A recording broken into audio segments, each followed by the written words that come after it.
Alex Sterling woke up to 17 missed calls, 43 text messages, and a front-page headline that would haunt him forever. Billionaire's heir drowns in million-dollar debt. Wife walks away. The Manhattan penthouse he'd called home for 3 years no longer felt like a sanctuary, but a glass cage suspended 40 stories above a city that suddenly wanted nothing to do with him. Through floor-to-ceiling windows overlooking Central Park, Alex watched joggers trace familiar paths through morning fog, their lives simple and uncomplicated, while his own existence crumbled like a sandcastle against an unforgiving tide. His phone buzzed again, another creditor, another lawyer, another door slamming shut on the life he'd built or thought he'd built on foundations of pride and borrowed money. The irony wasn't lost on him. 12 months ago, Forbes featured him in their 30 Under 30 issue, calling his tech consulting firm the future of digital transformation. Sterling Solutions had promised to revolutionize how corporations approached innovation, and investors threw money at the idea faster than Alex could spend it, which, as it turned out, was saying something. He'd convinced himself he was different from his father, that Richard Sterling's real estate empire built on ruthless deals and family legacy had nothing to do with his own success. But standing in this penthouse that cost more per month than most Americans earned in a year, Alex could no longer deny the truth everyone else already knew. His last name had opened every door, signed every contract, and convinced every investor to take a chance on a kid with more confidence than credentials. Without Sterling attached to his pitch decks, he was just another 20-something with a PowerPoint presentation and a dream. Maya's lawyer had sent the divorce papers via courier at 8 p.m. last night, a Friday evening calculated for maximum impact and minimum response time. The timing was surgical, professional, and utterly devoid of the warmth that had once defined their relationship, or what Alex had believed was their relationship before reality pulled back the curtain on 3 years of performance art. The documents outlined asset division with clinical precision. She wanted the Hamptons Beach house they'd purchased 18 months ago, the collection of art they'd acquired at auctions across 3 continents, half of everything that remained after creditors took their pound of flesh from his failing company. What struck Alex wasn't the greed. He'd expected that once the Instagram-perfect marriage started showing cracks, but the preparedness. Maya's legal team had documentation going back 2 years, tracking every loan, every investment, every financial decision Alex made while trying to build an empire worthy of her attention and his father's grudging respect. Sterling Solutions had collapsed 3 weeks ago, not with a bang, but with a series of quiet exits that left Alex holding an empty bag filled with nothing but debt and broken promises. His chief technology officer resigned first, followed by the entire development team, then sales, then marketing, until Alex found himself sitting alone in an office designed to house 50 employees, all of whom had sensed the sinking ship long before their captain admitted they'd hit an iceberg. The company's flagship product, an AI-driven analytics platform that promised to predict market trends with uncanny accuracy, had one critical flaw nobody caught until clients started demanding refunds. It didn't work. Not in the revolutionary way Alex had pitched to investors, not in any way that justified the $12 million development cost, not even in a way that could salvage pride if not profit. The technology was sound, the team talented, but the vision had been more smoke than fire, more promise than product, and in Silicon Valley, that difference meant everything. His father's response had arrived not through a phone call or even an email, but through Harrison, the family attorney who'd known Alex since childhood and now delivered news with the emotional warmth of a tax audit. Richard Sterling was cutting his son off completely. No bailout, no safety net, no family money to cushion this fall from grace. "Your father believes," Harrison had said with practiced neutrality, "that you need to learn the value of consequences, and that continued financial support would only delay the inevitable lesson." Translation: you embarrassed the Sterling name, damaged the family reputation, and proved every critic right who said you were nothing without daddy's money. So now you can sink or swim on your own, preferably somewhere far from Manhattan's social circles, where Richard's friends might witness his son's humiliation. The message was clear: redemption, if it existed, would cost more than money could buy. Alex moved through the penthouse like a ghost in his former life, each room a monument to decisions made when money seemed infinite and consequences felt like problems for other people. The kitchen they'd renovated for $30,000 despite neither of them cooking. The home theater where they'd hosted parties for Maya's influencer friends who'd trade champagne toasts for Instagram content. The master bedroom with its California king bed and custom closet system that housed Maya's designer wardrobe. Each space whispered reminders of how thoroughly he'd confused wealth with worth, spending with success, appearances with achievement. He'd been so determined to prove he could make it without his father's empire that he'd built a castle on sand, mortgaged his integrity for investor meetings, and signed his name to loans that promised future earnings from products that existed only in pitch decks and investor imaginations. The worst part wasn't the debt. Those $7 million owed to various creditors, investors, and financial institutions certainly qualified as catastrophic by any measure except perhaps his father's, who moved billions like chess pieces across Manhattan's skyline. The worst part was the betrayal that came with surgical precision and perfect timing. As if Maya had been planning her exit strategy from the moment she said, "I do," in that ridiculous $200,000 wedding at a vineyard in Napa Valley where they'd served wine that cost more per bottle than most people spent on monthly rent. Alex had found the evidence by accident while searching for tax documents his accountant desperately needed. A hidden folder on Maya's laptop left open in her haste to pack designer luggage and disappear to her mother's estate in Connecticut. Emails dating back 18 months. Correspondence with financial advisors about protecting assets in case of divorce. Screenshots of his business accounts sent to her personal attorney. Even recordings of arguments where Alex admitted financial problems he'd been hiding from everyone, including himself. Daniel Park showed up around noon with coffee and the kind of friendship that doesn't ask questions before offering support, which made him possibly the only person in Alex's life whose presence wasn't calculated or transactional. They'd met freshman year at Columbia, bonded over late-night philosophy debates and shared cynicism about inherited privilege. Though Daniel had been scholarship kid while Alex pretended poverty by occasionally eating ramen despite having unlimited access to family wealth he'd sworn never to touch. "You look like hell," Daniel said, settling onto the couch with the comfort of someone who'd earned the right to brutal honesty. "But at least you still have furniture, so that's something." They sat in silence for several minutes, drinking overpriced coffee from a shop that would probably refuse Alex's credit card if he tried using it now, watching CNN run his story with commentary from financial experts who'd never built anything but opinions about other people's failures. "How bad is it really?" Daniel finally asked, though his tone suggested he already knew the answer would be worse than Alex admitted. Alex laughed without humor, a sound that belonged to someone much older and more broken than 29. $7 million in debt, company dissolved, assets frozen pending litigation from investors who want their money back, wife filing for divorce and probably getting most of what's left, father refusing all contact, and every media outlet in New York running stories about the billionaire's son who couldn't manage his allowance. He paused, staring into coffee that had gone cold while his life went colder. "So basically, I'm unemployed, unmarried, unfunded, and universally regarded as either a cautionary tale or a punchline depending on whether you prefer your schadenfreude with sympathy or sarcasm." Daniel absorbed this with the measured response of someone who'd grown up understanding consequences in ways Alex was only now discovering. "Okay, so reconstruction starts tomorrow," he said with calm certainty. "But tonight, you're going to tell me everything because I suspect there's more to this story than bad business decisions and expensive divorce lawyers." What Alex didn't tell Daniel, what he couldn't say aloud without making it unbearably real, was that part of him had known all along that Maya's love was transactional, conditional on success, and funded by appearance, and he'd accepted those terms because her attention felt like validation his father had never provided. Every expensive gift, every lavish vacation, every public display of affection had been Alex's way of proving worth through spending, earning love through lifestyle, building a relationship on the same unstable foundation as his business: borrowed money, borrowed time, borrowed identity. He'd wanted so desperately to be someone his father would respect, and someone Maya would love that he'd confused the two goals, poured resources into both with equal recklessness, and ended up with neither.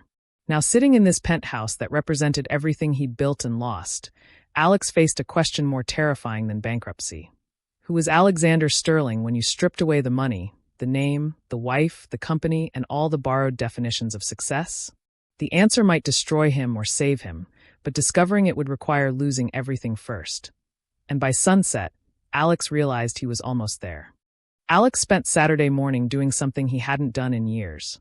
Riding the subway like everyone else, No private car service, no Uber Black, just a regular person on a downtown 6 train heading toward the financial district, where his company's remains still technically existed in the form of an office lease he couldn't break and furniture he couldn't afford to move. The train smelled like coffee, sweat, and resignation.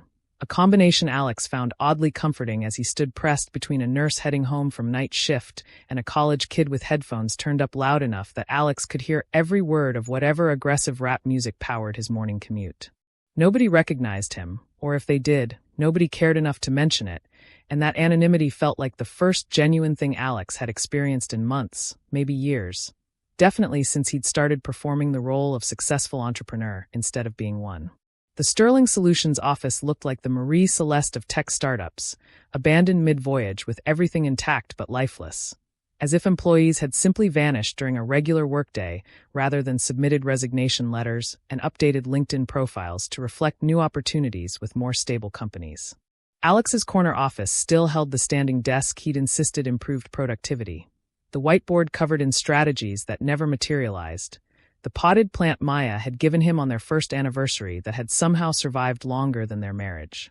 He'd come here not for nostalgia, but for evidence, because somewhere in these files and hard drives lived the truth about how his company collapsed so completely, and how Maya seemed to know it was coming long before Alex admitted things were terminal.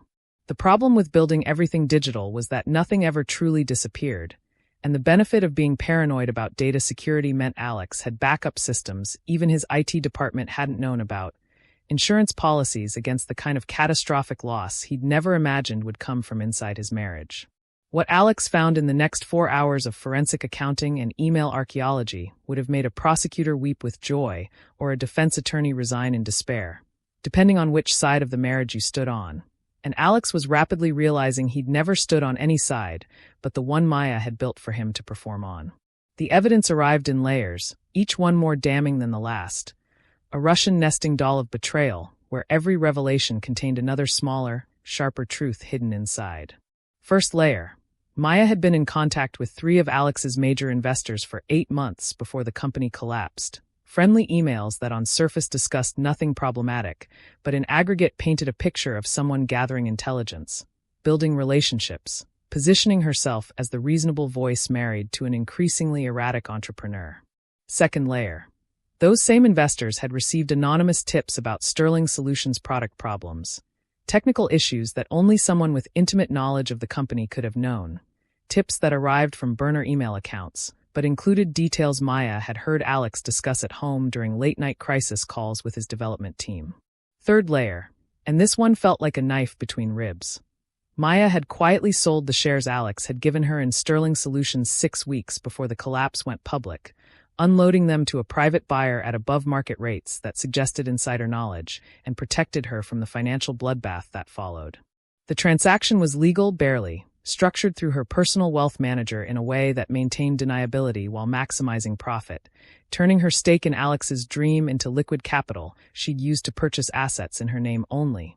Investments that divorce proceedings would never touch because they predated the marriage trouble by weeks on paper, if not in reality. She'd converted Alex's company into her escape fund, monetized his failure before it happened, and positioned herself to walk away not just unscathed but ahead, profiting from his downfall while playing the role of shocked, disappointed wife for the cameras and divorce lawyers. But the fourth layer, the one Alex discovered as Manhattan's skyline turned golden with sunset and the office grew dark except for the glow of his computer screens, was the one that transformed anger into something colder and more clarifying. Maya hadn't acted alone. She'd had help from someone who knew Alex's business intimately, someone with access to financial projections and product development timelines, someone who understood exactly which information would concern investors enough to trigger the cascade of caution that became catastrophe. Alex found the proof in metadata, digital fingerprints embedded in documents that had been downloaded from the company's secure server and sent to Maya's email address. Files accessed from an IP address that belonged to someone Alex had trusted completely until this moment. His former chief financial officer, Marcus Cole, who'd resigned 2 months before the collapse, citing philosophical differences about company direction, but who'd actually been feeding Maya ammunition for 8 months while collecting his salary and stock options from Alex's increasingly desperate fundraising efforts. Marcus Cole had been Alex's first real hire, a 40-something finance veteran who'd worked for Goldman Sachs before joining Sterling Solutions for what he'd called the thrill of building something from scratch. And Alex had believed him because why wouldn't you trust a man who'd made millions on Wall Street, but wanted to take a chance on a startup with a passionate founder and promising technology? Now the timeline rearranged itself with sickening clarity. Marcus had started dating Maya's sister 9 months ago, a relationship Alex had thought was happy coincidence, but now recognized as strategic positioning. Access to family dinners and holiday gatherings where information flowed freely and suspicions were suspended because everyone was technically family, or close enough that business talk wasn't taboo, but rather expected. Encouraged, a natural part of how successful people networked. And supported each other's ambitions, except in this case the ambition had been disassembling Alex's company from the inside, while he focused on making it look successful from the outside. Alex printed everything because digital evidence could disappear as quickly as it appeared, and because holding paper made truth feel solid in a world where everything else seemed negotiable or optional, depending on who had better lawyers or deeper pockets. The printer's mechanical rhythm felt like vindication, or maybe just documentation. Proof that he wasn't crazy or paranoid or making excuses for his failures, but rather that he'd been systematically undermined by people he'd trusted, loved, compensated generously, and welcomed into the most vulnerable parts of his life and business. By the time Daniel called to check on him, Alex had assembled a case file that would make Maya's divorce lawyers very uncomfortable and possibly make Marcus's next job interview very awkward.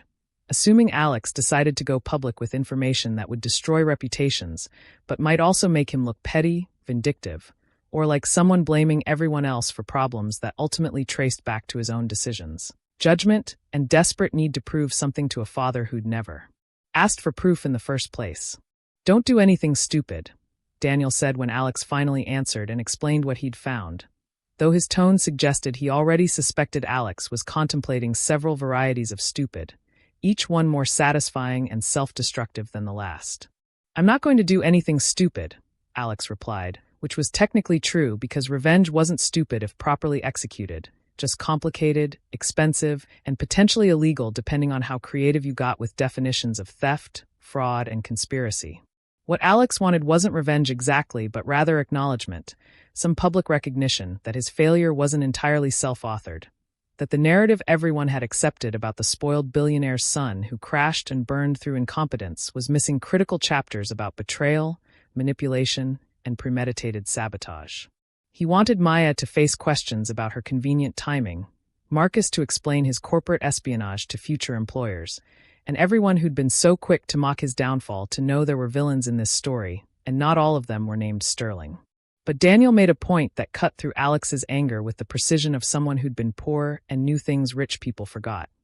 Even if you prove Maya and Marcus conspired against you, even if you expose everything, you still signed those loans, made those promises to investors, and built a company that failed regardless of who helped it along. The debt is still yours, the reputation damage is still yours, and proving you were betrayed doesn't erase the fact that you made decisions that led here. The words stung because they were true and because Alex had spent years avoiding accountability by hiding behind confidence, charm, and his last name. Yes, Maya had betrayed him, but he'd given her ammunition by lying about finances and making reckless bets to maintain appearances. Yes, Marcus had sabotaged the company, but Alex had ignored red flags because Marcus made him feel legitimate, professional, like a real CEO with a real CFO instead of a kid playing business with daddy's money he'd sworn never to touch until he'd needed it desperately and found that door permanently closed. Alex left the office around midnight with a leather messenger bag full of evidence he might never use and a head full of questions he couldn't answer, like whether exposing Maya's betrayal would feel like justice or just like bitterness, whether burning bridges was sometimes necessary or always just arson, and whether the person he'd been for the past 3 years was someone worth defending or someone he needed to completely disassemble before rebuilding from better materials. The subway was different at midnight, filled with night shift workers and people whose lives didn't pause for darkness, and Alex found himself sitting next to a woman in hospital scrubs reading a textbook for what looked like nursing boards, highlighting passages with the focused intensity of someone for whom failure wasn't an option because second chances cost tuition you couldn't afford to pay twice. Alex watched her study with something like envy, not for her situation but for her clarity. She knew what she was working toward, what success meant, what failure would cost, all without the cushion of family wealth or the confusion of borrowed identities. Back at the penthouse that no longer felt like home, but rather like a museum exhibit titled, "The Last Days of Borrowed Prosperity," Alex made a decision that surprised him with its clarity.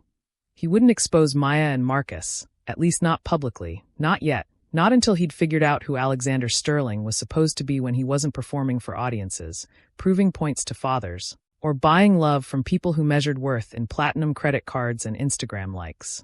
The evidence would stay filed, documented, ready if needed, but revenge wasn't the answer to the question keeping Alex awake. The question of what kind of man he wanted to be when all the borrowed definitions of success were finally, brutally stripped away. Tomorrow he'd start answering that question. But tonight he sat in the dark and let himself feel the full weight of loss, betrayal, and the terrifying freedom that comes when you have nothing left to lose and no one left to disappoint except yourself. Monday morning arrived with the subtlety of a SWAT raid. Marcus Cole standing in Alex's building lobby at 7 a.m. flanked by two lawyers whose collective hourly rate probably exceeded what most families earned in months, demanding a conversation that everyone present knew was really a shakedown dressed in business casual and legal terminology. Alex had anticipated this. The evidence he'd gathered Friday night had confirmed Marcus was deeply invested in Sterling Solutions' failure, both financially and romantically, and cornered animals either fled or attacked. And Marcus clearly wasn't the fleeing type. Not when he'd spent 8 months carefully orchestrating this moment. "We need to discuss the investor repayment schedule," Marcus said with the fake professional warmth of someone about to propose something deeply disadvantageous, while pretending it was for Alex's own good. "And some discrepancies in company records that need immediate clarification before we're all forced into uncomfortable legal territories nobody wants to explore." The irony of Marcus threatening Alex with exposure of financial irregularities wasn't lost on either of them. And for a moment they stared at each other with the mutual recognition of people who both held grenades with pins pulled, each waiting for the other to throw first or back down. Alex had the evidence of Marcus's corporate espionage and Maya's conspiracy, but Marcus had the institutional power of angry investors, legitimate debts, and the legal system's general sympathy for creditors over debtors. It was a standoff built on mutually assured destruction. Except Alex had already been destroyed and Marcus was still trying to avoid the collateral damage that came with Alex's implosion. Specifically the questions about how a CFO could be so close to the company's financial situation, yet so perfectly positioned to profit from its collapse. "Let's talk in my apartment," Alex said, not because he wanted these people in his personal space, but because negotiations conducted in lobbies tended to attract witnesses. And what Alex was about to propose required privacy, plausible deniability, and the kind of moral ambiguity that looked different in private than it did in public settings where ethics and PR concerns still mattered. The elevator ride to the 40th floor was silent, except for the mechanical hum of expensive German engineering carrying 5 people who'd rather be anywhere else toward a conversation nobody wanted, but everyone needed. Alex stood in the back corner watching Marcus's reflection in the polished elevator doors, noting the micro-expressions that betrayed nervousness beneath professional composure. The slight jaw clench, the finger tapping against his thigh, the way his eyes kept flicking to his lawyers as if confirming they were still there, still prepared, still expensive enough to make whatever happened next legally defensible or at least financially survivable. Alex had learned to read people during 3 years of pitching investors and managing employees, and what he read in Marcus now was fear dressed in aggression, which meant Alex had more leverage than his bank account suggested, which meant this conversation might go differently than Marcus had planned when he'd assembled this morning ambush. Alex's penthouse looked different with hostile witnesses inside it, less like home and more like a crime scene waiting for investigators to catalog evidence of financial hubris and marital failure. He didn't offer coffee or small talk because this wasn't that kind of meeting, and Marcus didn't pretend to appreciate the view because they both knew they weren't here for real estate appreciation. "You want repayment on loans I personally guaranteed." Alex began before Marcus could launch into whatever speech his lawyers had prepared. "But what you really want is for me to stay quiet about how my company's CFO spent 8 months sabotaging the business while sleeping with my wife's sister and feeding my wife insider information she used to protect herself from the collapse you helped engineer." The words landed like punches, and Alex watched with satisfaction as Marcus's professional mask cracked slightly, revealing the panic underneath. The sudden awareness that Alex knew more than Marcus had assumed and cared less about consequences than Marcus had calculated. Marcus recovered quickly, because you didn't survive Wall Street and startup boardrooms without learning to absorb hits and counterpunch. And his response came with the controlled fury of someone who'd been planning this conversation differently. Whatever conspiracy theories you've constructed don't change the fact that you owe 17 investors a combined $7 million, personally guaranteed those debts with your signature, and are currently in default on loans that carry criminal implications if we decide to pursue fraud charges related to misrepresentation of company assets. He paused, letting the word criminal hover in the air like toxic gas, then continued with calculated cruelty. Your father won't save you. Maya's taking what's left in divorce court, and unless you want to spend your 30s explaining to parole boards why a sterling should be released early for good behavior, I suggest you focus less on my relationship with Jennifer Rivers and more on how you're going to pay back money you spent on a lifestyle you couldn't afford and a business you couldn't run. The mention of Maya's sister by her real name, Jennifer, not just Maya's sister, was a slip that confirmed what Alex had suspected. Marcus and Maya had been coordinating more closely than convenient coincidence suggested, and the relationship with Jennifer was cover or leverage or both, a way to access family information while maintaining deniability about direct communication between conspirators. But Alex didn't pounce on the slip because he'd learned something in the past 72 hours of forced humility and forensic accounting. Sometimes the best move was not to reveal everything you knew, but to let your opponent keep believing they held advantages that had already evaporated. "I'm not going to pay you back," Alex said with a calm that surprised everyone, including himself. "At least not in the way you're imagining, not on your timeline, not with my father's money that you're clearly hoping I'll desperately beg for so you can recoup your losses while I crawl back into the sterling shadow you've all been saying I never escaped anyway." One of the lawyers started to interrupt with what was probably a prepared speech about legal obligations and consequences of default. But Alex cut her off with a gesture and a truth that needed saying even if it made everything worse. "Here's what's actually going to happen. I'm going to file for personal bankruptcy, which means you'll get pennies on the dollar after a court-appointed trustee liquidates whatever assets the divorce doesn't consume. Or, you can accept an alternative arrangement where I pay you back slowly, honestly, from whatever legitimate income one can earn doing work that doesn't involve my last name or family connections, on a timeline that might take 10 years, but will eventually return every dollar plus reasonable interest. And in exchange you'll sign NDAs about your role in Sterling Solutions' collapse and your relationship with my ex-wife's family." Alex watched this information rearrange the room's power structure, watched Marcus calculate whether revenge was worth less money or whether money was worth swallowing pride, watched the lawyers exchange glances that suggested this wasn't the conversation they'd billed for this morning. Marcus tried a different approach, the one Alex knew was coming because it was the only real leverage Marcus had left beyond lawyers and threats. "Your father will never respect you if you file bankruptcy. Richard Sterling built his empire on paying debts and keeping his word, and you'll be the first Sterling in 3 generations to default on financial obligations. That reputation follows you forever."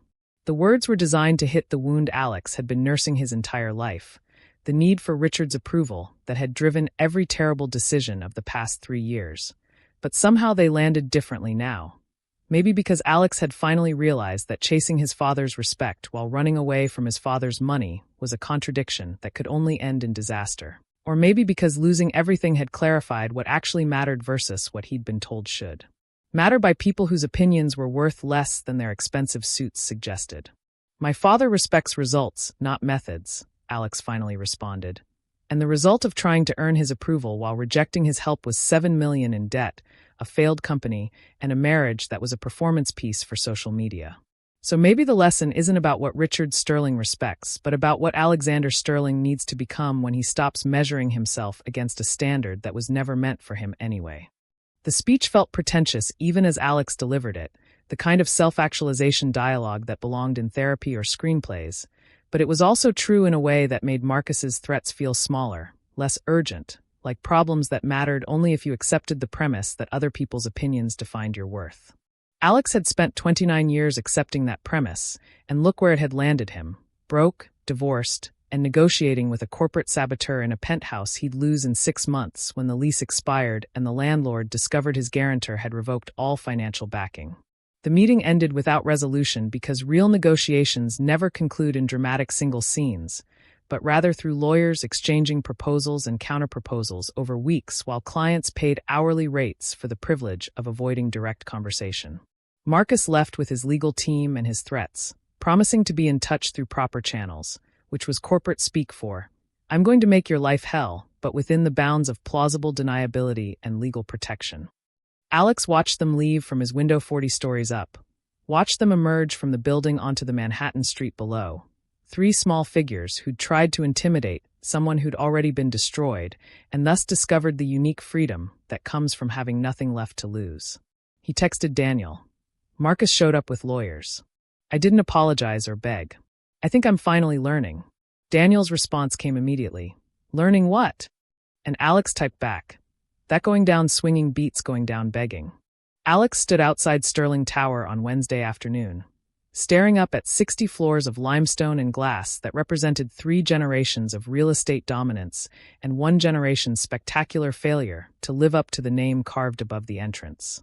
He hadn't been inside this building in 14 months, not since the argument that ended with Richard telling his son that pride without competence was just arrogance, and Alex responding that competence without compassion was just tyranny, and both of them saying things designed to wound because Sterlings fought with precision when they couldn't fight with affection.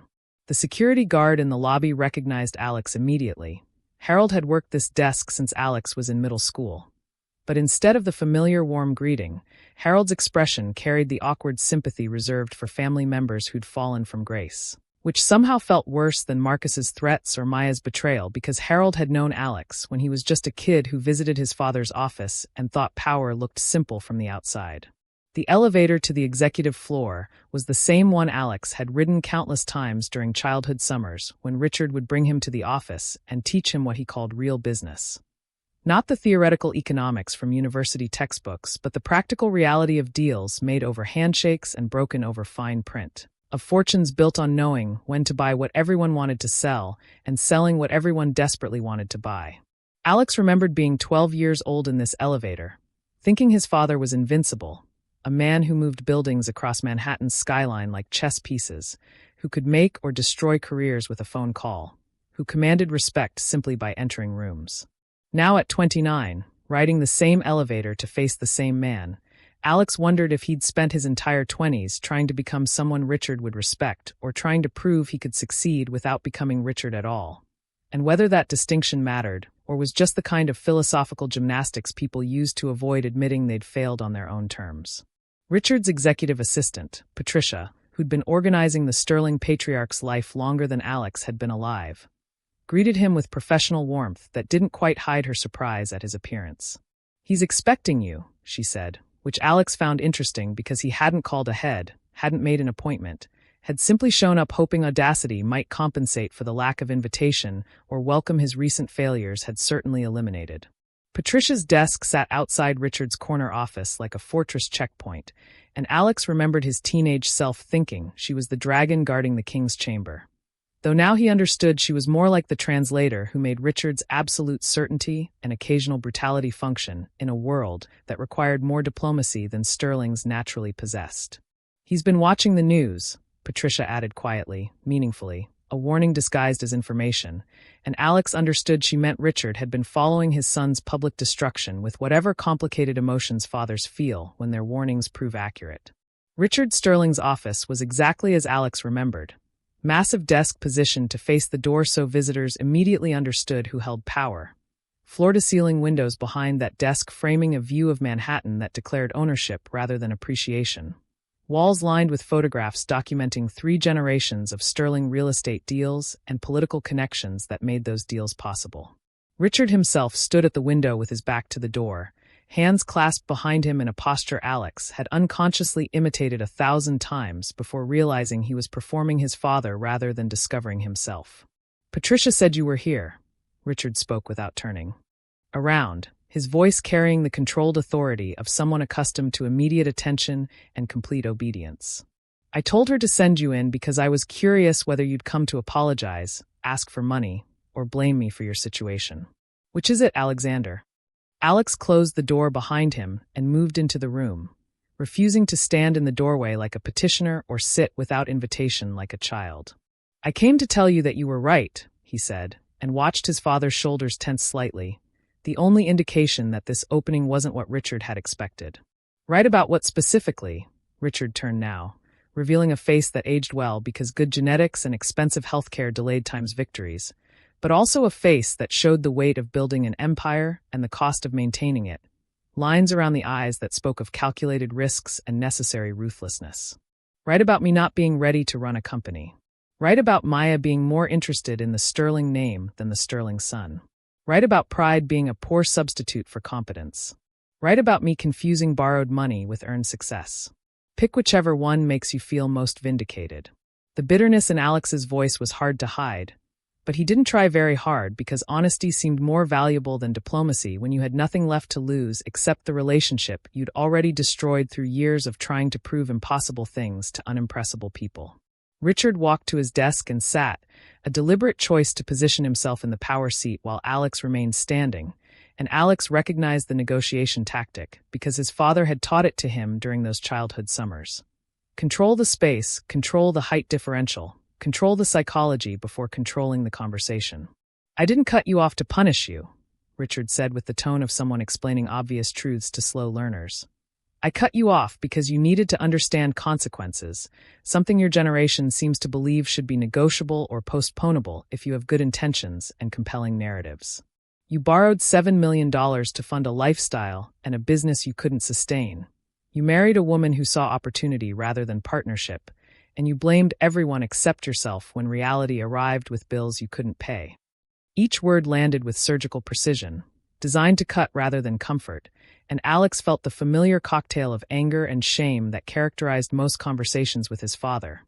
The sense that Richard was simultaneously correct and cruel, speaking truths that didn't need to be delivered with such sharp edges. But then Richard did something unexpected. He opened his desk drawer and pulled out a folder that Alex recognized immediately because he'd assembled an identical one 3 days ago in his dying company's office. Evidence of Maya's conspiracy, Marcus's sabotage, the systematic dismantling of Sterling Solutions by people Alex had trusted. You think I didn't know? Richard asked, and his voice carried something Alex hadn't heard before, maybe respect or maybe just acknowledgement that his son wasn't quite the complete fool the headlines suggested. I've had investigators watching your company for 8 months. Ever since your CFO started having suspicious lunches with investors and your wife started consulting lawyers specializing in asset protection. I knew you were being undermined, and I let it happen because you needed to learn that trust is earned, not assumed, that loyalty is proven through difficulty, not declared during prosperity, and that success means surviving betrayal, not avoiding it. Alex felt something crack inside his chest, anger or relief or both simultaneously. And when he spoke, his voice was rough with emotions he hadn't given himself permission to feel until now. You knew Marcus was sabotaging my company, and you didn't warn me? You knew Maya was planning to leave, and you let me keep investing in a marriage that was already over?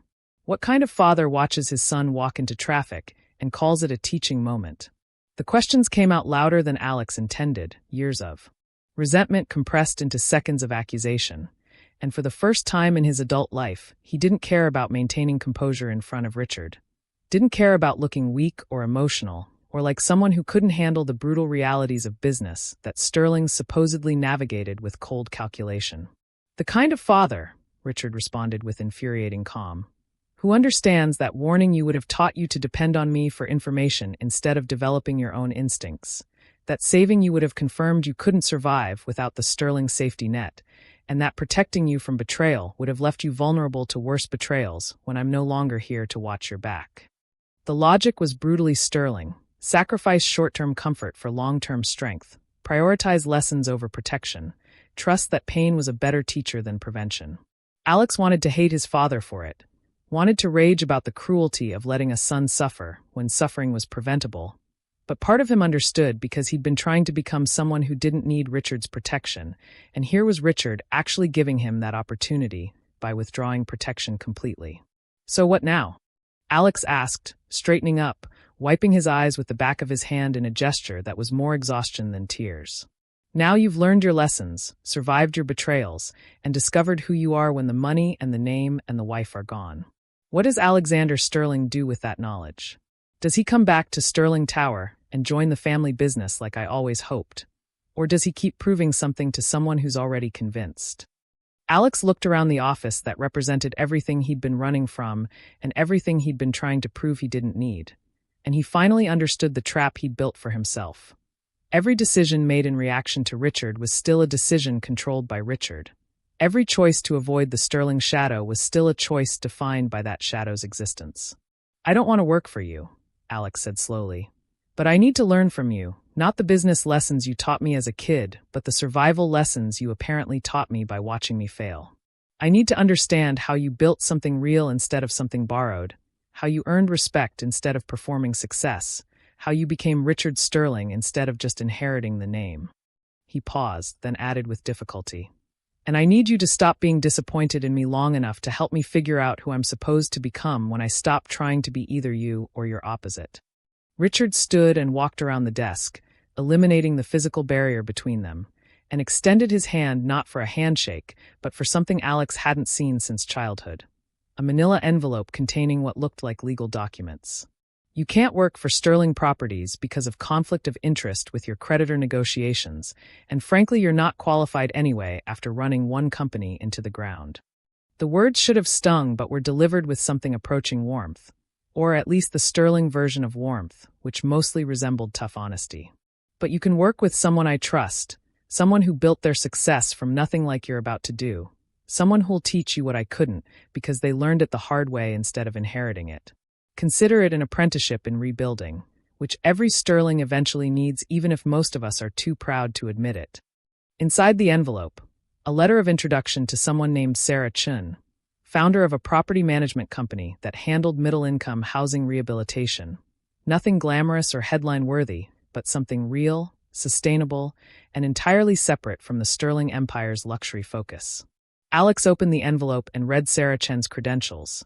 Immigrant from Taiwan, started with nothing, built a $20 million company over 15 years by identifying overlooked properties and transforming them into affordable housing while still generating profit, the kind of success that would never make Forbes covers but would change thousands of lives and prove you could build something meaningful without sacrificing either ethics or economics. "She's expecting you Monday morning," Richard said, and his voice carried something Alex hadn't heard in years: faith. "Don't waste this, Alexander. Not because it disappoints me if you fail. I've made peace with that possibility. But because you'll disappoint yourself, and that's a harder thing to recover from than creditors or divorces or fathers who set impossible standards. You get one chance to discover if you're capable of building something real, and this is it." The envelope felt heavier than paper should, weighted with last chances and new beginnings. And as Alex left his father's office, he realized for the first time that Richard Sterling's greatest gift might not be the empire he'd built, but the refusal to let his son hide in its shadow forever. Maya's text arrived Thursday evening, 3 simple words that carried the weight of everything unresolved between them. "We should talk." Alex stared at his phone screen in the apartment that would soon belong to someone else. Surrounded by moving boxes, he'd started packing, because facing eviction was easier when you pretended it was a choice, and tried to decide whether responding would be weakness or wisdom. Daniel, who'd been helping pack while providing running commentary on the therapeutic value of brutal honesty and strategic silence, grabbed the phone before Alex could type something he'd regret. "Whatever she wants," Daniel said with the certainty of someone who'd watched this whole disaster from the beginning. "It's not closure or apology or anything that benefits you more than it benefits her. So unless you're genuinely curious about what fresh hell Maya Rivers Sterling has planned, maybe just leave this particular message unanswered." But curiosity was exactly Alex's problem, always had been: the need to understand motivations and decode intentions, even when the smart move was accepting that some people's actions didn't deserve analysis beyond recognizing them as purely selfish. Alex texted back against Daniel's advice and his own better judgment. "Coffee. Public place. Tomorrow." Because if he was learning anything from this catastrophic year, it was that confrontation handled privately tended to become weaponized later. And whatever Maya wanted to say deserved witnesses, or at least the implicit accountability that came with having conversations where other people might overhear, record, or simply remember differently than the participants when memories were later contested. Maya's response came within seconds, suggesting she'd been waiting for his reply with phone in hand. Cafe Reggio, 11 a.m. "Come alone." The location choice was calculated.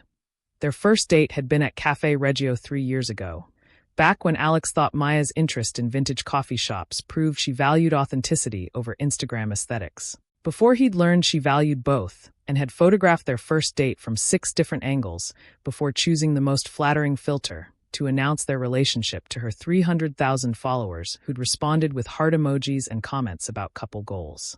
Friday morning arrived with the kind of perfect autumn weather that made Manhattan feel like a movie set, all golden leaves and crisp air and sidewalk cafes filled with beautiful people living beautiful lives in a beautiful city that didn't care about individual tragedies because there were 8 million stories happening simultaneously, and yours was just one more temporary drama in a city built on permanent reinvention. Alex arrived at Cafe Reggio 15 minutes early because he'd learned from his father that controlling arrival time meant controlling initial advantage. And he chose a corner table with clear views of the entrance and exits, because paranoia wasn't paranoia when the person you were meeting had already proven themselves capable of systematic betrayal. He ordered black coffee and tried not to think. About 3 years ago, when he'd been nervous excited to meet Maya here, when possibility felt infinite and consequences felt abstract, when he'd been convinced that finding someone who made him feel seen was more valuable than being someone who could actually see clearly. Maya arrived exactly on time because she understood theater and knew that punctuality implied respect while lateness implied power, and she was smart enough to choose respect for this particular performance. She looked exactly as Alex remembered, carefully curated perfection, chestnut hair styled to appear effortlessly casual while actually requiring professional effort, autumn-appropriate outfit that managed to be both expensive and accessible, the kind of look that said, "I'm naturally beautiful," while actually meaning, "I'm professionally beautiful." She slid into the seat across from Alex with a smile that didn't reach her eyes, or maybe reached her eyes but didn't originate from anywhere deeper, and Alex found himself analyzing her expressions the way he now analyzed everything, looking for manipulation beneath charm, calculation beneath warmth. "You look terrible," Maya said, and somehow made it sound like concern rather than criticism, which was probably intentional because making cruelty sound like caring was one of her most refined skills. "You wanted to talk," Alex said, skipping pleasantries because they'd exhausted those during divorce proceedings, and he wasn't interested in pretending this was a friendly reunion instead of whatever calculated play Maya had planned. She stirred her cappuccino, oat milk, no sugar, exactly as she'd ordered it 3 years ago on their first date, and seemed to gather her thoughts, or more likely just performed gathering her thoughts because Maya did very little that wasn't performed for maximum effect. "I want to help you," she began, and Alex actually laughed, not with humor, but with the bitter recognition of absurdity that comes when someone who destroyed you claims to offer salvation. "Help me," he repeated. "You conspired with my CFO to sabotage my company, fed investor concerns that accelerated its collapse, protected your financial interests while I drowned in debt, filed for divorce the moment my usefulness ended, and now you want to help me. Did I miss anything, or does that about cover your definition of support?" Maya's composure cracked slightly, or perhaps she allowed it to crack in a way that looked unintentional but wasn't, and when she spoke her voice carried defensiveness that sounded almost genuine. "I protected myself because you lied to me about our financial situation for 18 months, bought me gifts with money you didn't have, made promises about a lifestyle you couldn't sustain, and built our entire relationship on credit cards and investor capital instead of anything real or honest. Was I supposed to just go down with your ship because we'd exchanged vows in front of 300 people and a professional photographer?" The words hit because they weren't entirely wrong, and Alex hated that Maya's betrayal didn't negate his own failures, that her calculation didn't excuse his dishonesty, that relationships collapsed from both sides, even when one side abandoned ship with more preparation and less guilt. "You could have left honestly," Alex said quietly, "instead of sabotaging me while planning your exit."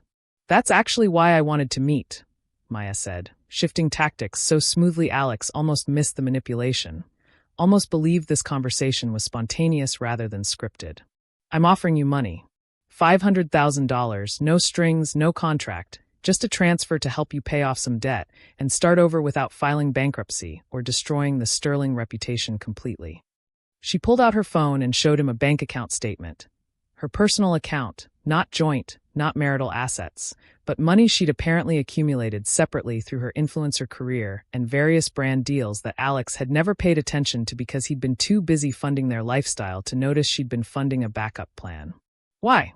Alex asked, suspicion overwhelming any. Gratitude because people like Maya didn't give away $500,000 without expecting something worth more in return, and whatever she wanted must be valuable if the price was that high. Maya leaned forward, and her voice dropped to the intimate tone she'd used when they were still pretending their marriage was about love rather than transaction. When Alex still believed her interest in his world was genuine rather than extractive. Because I need you to sign an NDA about our marriage, about how it ended, about what you know or think you know regarding Marcus and the company collapse. My legal team wants protection before my next deal closes. I'm launching a lifestyle brand, secured $12 million in venture capital, and the investors are nervous about my divorce becoming public drama that damages the brand before it launches. You sign the NDA, take the money, pay your debts, and we both move forward. Alex understood immediately. Maya's betrayal was profitable for her only if it stayed private, only if her 500,000 Instagram followers believed she was the wife who'd tried to support a failing husband, rather than the co-conspirator who'd actively accelerated that failure while protecting her assets and building her exit strategy. $500,000 to sign away the truth, Alex said, not as a question but as confirmation, and he felt the weight of the choice settling into his bones. Take the money and fund his redemption arc with the profits from his betrayal, or refuse on principle and stay broke but honest. And wasn't that just another version of the same impossible choices that had defined his whole relationship with money, family, and the question of what success meant when you measured it in dollars versus integrity? Take the money, Maya urged, and for just a moment her mask slipped completely, revealing something that might have been genuine concern or might have been fear that her perfect plan had one remaining loose end sitting across from her in a vintage coffee shop. You need it, I have it, and this way we both win. You rebuild without bankruptcy, I launch without scandal, and we finally untangle our lives completely. It's practical, Alex. For once in your life, be practical instead of principled. Alex thought about Sarah Chen's job offer starting Monday, about learning to rebuild from nothing, about Richard's challenge to discover who Alexander Sterling was without safety nets or shortcuts. He thought about Daniel's friendship that asked for nothing except honesty, about Harold the security guard's sympathetic expression, about 3 years of performing success, and where that performance had landed him. I'm not signing, Alex finally said, and watched Maya's expression shift from persuasive to calculating to something approaching real anger. The kind that came when you'd planned everything perfectly and one variable refused to cooperate. I'm not signing because the truth is the only thing I have left that's completely mine, the only asset you and Marcus and my own stupid decisions haven't touched. You want to buy my silence for $500,000, but it turns out I need my voice more than I need your money, which is possibly the first truly expensive thing I've ever chosen to keep. Maya stood, gathering her designer bag with sharp, angry movements that suggested this meeting had not gone according to her carefully constructed plan. You're making a mistake, she said, loud enough that nearby tables glanced over, loud enough that Alex knew this would probably become content somehow. A story Maya would spin about trying to help her ex-husband despite his self-destructive pride. You'll still go bankrupt, your father will still be disappointed, and you'll have nothing except the satisfaction of moral superiority, which pays exactly $0 toward debt. But go ahead, be the martyr. It's very on brand for the tragic heir who had everything and threw it away for principles he couldn't afford. She left without looking back, without the kiss on cheek that Manhattan social rules usually required even from enemies, and Alex sat alone with cold coffee and the certain knowledge that he'd just turned down the easiest solution to his problems and chosen the hardest path forward, which was either the smartest thing he'd ever done or the most foolishly expensive, and he'd probably spend years figuring out which. Alex pulled out his phone and texted Daniel. Turned down $500K. Apparently I'm either evolving or just expensive stupid. Unclear which. Daniel's response came immediately. Come over. We're celebrating your first good decision, even if it's also your most financially catastrophic. Walking out of Cafe Reggio into Manhattan's autumn morning, Alex felt something he hadn't experienced in years, maybe ever. Not happiness exactly, not relief, definitely not security, but something closer to integrity, the sense that for the first time in his adult life he'd made a choice based on who he wanted to become rather than who he was trying to prove he already was. It cost him $500,000 and any remaining chance of reconciliation with Maya, but as Alex headed toward Daniel's apartment and the next chapter of whatever life he was building from wreckage, he realized that some prices were worth paying and some bargains were too expensive regardless of the discount. Bankruptcy court on Monday morning looked nothing like the courtrooms Alex had seen in movies. No dramatic wooden benches or imposing judges elevated above desperate petitioners. Just a fluorescent-lit administrative room in a downtown federal building that smelled like recycled air and broken dreams, where people sat in plastic chairs waiting for their turn to officially declare financial failure to a trustee who'd heard every story and believed none of them. Alex sat between a single mother in nurse's scrubs and an elderly man in a suit that had been expensive 20 years ago, and he realized this was the great equalizer. Debt didn't care about your last name, your education, or how many times you'd been featured in Forbes before everything collapsed. Daniel had offered to come for moral support, but Alex needed to do this alone because some humiliations required solo performance, and admitting you owed $7 million, while possessing assets worth maybe $200,000, was a kind of nakedness that didn't benefit from witnesses who cared about you. The trustee, a woman named Margaret Walsh who'd been processing bankruptcies since before Alex was born, called his name with the same neutral tone she'd used for everyone else, granting him neither special recognition nor particular sympathy, which somehow felt more respectful than if she'd acknowledged the sterling name with raised eyebrows or knowing glances. Alex walked to the desk at the front of the room carrying a folder containing 3 years of financial decisions distilled into spreadsheets that documented exactly how you could lose everything while thinking you were building something. "Mr. Sterling," Margaret said, reviewing his petition with reading glasses perched on her nose. "You're filing Chapter 7, claiming $7.2 million in liabilities against $240,000 in non-exempt assets. That's quite a gap. Walk me through how we got here." The question wasn't accusatory, just procedural, but answering it required Alex to narrate his failure aloud to a room full of people who had their own failures to worry about. "I started a tech consulting company with investor capital and personal loans," Alex began, and hearing his story compressed into procedural language made it sound even more reckless than it had felt while living it. "I personally guaranteed debts to maintain operations when revenue projections didn't materialize. I made significant personal expenditures, real estate, vehicles, lifestyle expenses, that I financed through credit expecting future income that never arrived. The company dissolved 3 months ago, and I don't have assets sufficient to cover the guaranteed obligations." Margaret listened without interrupting, making notes on a legal pad, and Alex wondered if she'd heard this exact story 1,000 times with only the dollar amounts and industry jargon changed. If every bankruptcy was essentially the same tale of optimism meeting reality and reality winning decisively. When he finished, Margaret looked up and asked the question Alex had been dreading. "Any allegations of fraud, misrepresentation, or intent to deceive creditors?" Translation: "Did you steal this money or just spectacularly misjudge your abilities?" "No fraud," Alex answered, meeting her eyes because if you were going to admit failure, you should at least do it directly. "Just optimism, arrogance, and significant misjudgment about my abilities and market conditions. I believed I could build something substantial without relying on family resources, and I was wrong. I made promises I couldn't keep to investors, to my wife, and to myself, but I didn't intentionally deceive anyone except possibly myself about how bad things were getting." Margaret nodded as if this honesty was refreshing or at least uncommon, and made another note before asking about the Sterling family resources, whether Richard's wealth constituted available assets for creditor recovery. "My father cut me off completely," Alex explained, "and his estate planning ensures his assets aren't accessible for my debts. Legally and practically, I'm on my own." Margaret studied him for a moment, perhaps seeing something in his face that suggested this separation from family money was more painful than the bankruptcy itself. Or maybe she just saw another entitled kid learning expensive lessons about consequences. The proceeding lasted 45 minutes of questions about assets, liabilities, income, expenses, and future prospects. Each answer another brick in the wall that separated Alex's past from his future. When Margaret finally approved the petition, it felt neither like relief nor punishment, but rather like completion.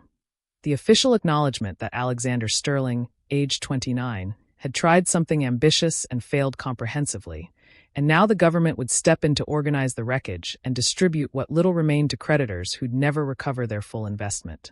"You'll get your discharge in 90 to 120 days, Margaret explained, assuming no complications. "The trustee will liquidate non-exempt assets, and you'll be released from personal liability for these debts. Your credit will be damaged for 7 to 10 years, but you're young enough to rebuild if you're willing to do it honestly. The word honestly carried weight, a reminder that bankruptcy was a second chance that came with implicit expectations about how you'd use it. Outside the federal building, Manhattan's Monday morning energy felt surreal after the fluorescent-lit purgatory of bankruptcy court. People rushing to jobs and meetings in coffee shops, conducting business and building careers while Alex had just officially declared his career building had resulted in a $7 million crater. He checked his phone. 2 texts from Daniel asking how it went, one from his mother, who'd been conspicuously silent throughout this disaster except for occasional texts suggesting meditation and therapy, and one from an unknown number that turned out to be Sarah Chun. Still coming this afternoon? Address below. Dress for construction site, not corporate office. The practical tone was reassuring, a reminder that while one chapter had just officially ended in federal court, another was scheduled to begin in 4 hours at a property management company in Queens that would teach him what building something actually looked like when you started from ground level instead of inherited elevation.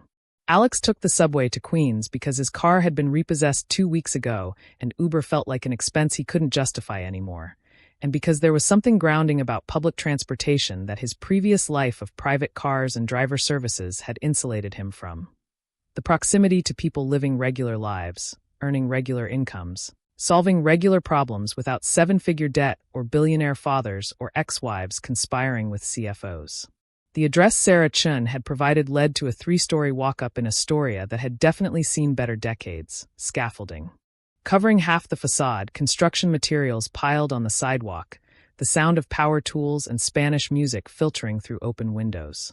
This was Sarah Chun's empire.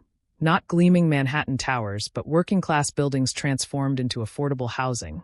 The kind of real estate Richard Sterling wouldn't touch because profit margins were too small and prestige was non-existent, which probably made it exactly the right place for Alex to learn what he should have learned a decade ago. Sarah Chun was on the roof when Alex arrived, wearing work boots, jeans, a construction vest, and an expression that suggested she'd been dealing with permit issues or contractor delays, and didn't have patience for privileged kids playing at redemption. She was mid-40s, compact and strong from decades of physical work, her face weathered in ways that advertised she'd earned everything the hard way. And when she shook Alex's hand, her grip was firm enough to communicate that weakness wouldn't be accommodated and excuses wouldn't be entertained. "Your father called me 2 weeks ago," Sarah said without preamble, gesturing for Alex to follow her across the roof where renovation work was exposing original architectural details buried under decades of cheap repairs. Said his son needed to learn the difference between building real things and building presentations about things, and that I shouldn't go easy on you because easy wouldn't teach you anything worth knowing. I told him I don't go easy on anyone because construction doesn't care about your feelings and neither do tenants when the heat stops working in February. She handed Alex a hard hat and a job assignment that made clear this wouldn't be some executive training program with coffee breaks and leadership seminars. He'd be doing actual physical labor alongside the construction crew, starting with demolition work, because before you could build anything you had to clear away what was broken. Which Sarah said with enough meaning that Alex understood she was talking about more than drywall and outdated plumbing. "You'll work 40 hours a week here for minimum wage," Sarah explained as they descended stairs to the second floor where gut renovation was exposing brick walls and original wood floors. "And you'll spend another 20 hours learning property management, tenant relations, budgeting, permitting, and all the unglamorous reality of keeping buildings functional. Your father's letter of introduction gets you in the door, but nothing else. You earn respect here through work, not words, and if you can't handle it, you can leave, but you can't coast." "Understood." Alex nodded, and Sarah's slight smile suggested she'd heard a lot of privileged kids agree to hard work, and seen most of them quit within 2 weeks when reality exceeded their theoretical commitment to humility. The first task was removing old kitchen cabinets from a unit being completely renovated, and Alex discovered within 30 minutes that physical labor without the cushion of wealth, or the escape route of family resources, was very different from the occasional charity volunteer work he'd done for photo opportunities. His hands blistered, his back ached, and the construction crew, 3 guys who'd been working for Sarah for years, watched him with barely concealed amusement, waiting for the rich kid to quit or complain or reveal himself as someone just performing poverty tourism before returning to comfort. But Alex kept working through lunch, accepting the thermos of coffee one of the crew members eventually offered. And by the end of the day, when Sarah inspected his work, She gave a single nod that felt more valuable than any Forbes profile or investor pitch success had ever felt. "You showed up and did the work," she said simply. "That's day 1. Let's see if you make it to day 10. Riding the subway back to Manhattan that evening, Alex felt exhausted in a way that was completely different from the mental exhaustion of investor meetings and strategic planning. This was physical tiredness earned through tangible work, and while his muscles ached and his hands were raw, something felt more solid about this exhaustion than anything he'd felt while running Sterling Solutions. Daniel met him at a cheap Thai restaurant near Alex's soon-to-be former penthouse, took one look at his friend covered in construction dust, and said with genuine respect, "You actually did it. You showed up and did manual labor for minimum wage. I'm honestly impressed and slightly concerned you've been body snatched because the Alex I knew 3 months ago would have called this beneath him." Alex laughed, ordered the cheapest thing on the menu out of habit he'd developed over the past weeks, and realized Daniel was right. 3 months ago, he would have considered this trajectory a humiliation, but tonight it felt more like possibility. Back at the penthouse, Alex stood at the windows one last time before the movers arrived tomorrow to take everything to storage he couldn't afford long-term and would eventually have to liquidate for creditor repayment. Manhattan glittered below, indifferent and eternal, and Alex realized he'd spent 3 years trying to conquer this city through money and status when what he should have been learning was how to simply live in it, work in it, build something real in it without confusing altitude with achievement. His phone buzzed, a text from his mother finally saying more than platitudes. "Your father told me you started working for Sarah Chin. I'm proud of you for taking the difficult path. That's more sterling than you know."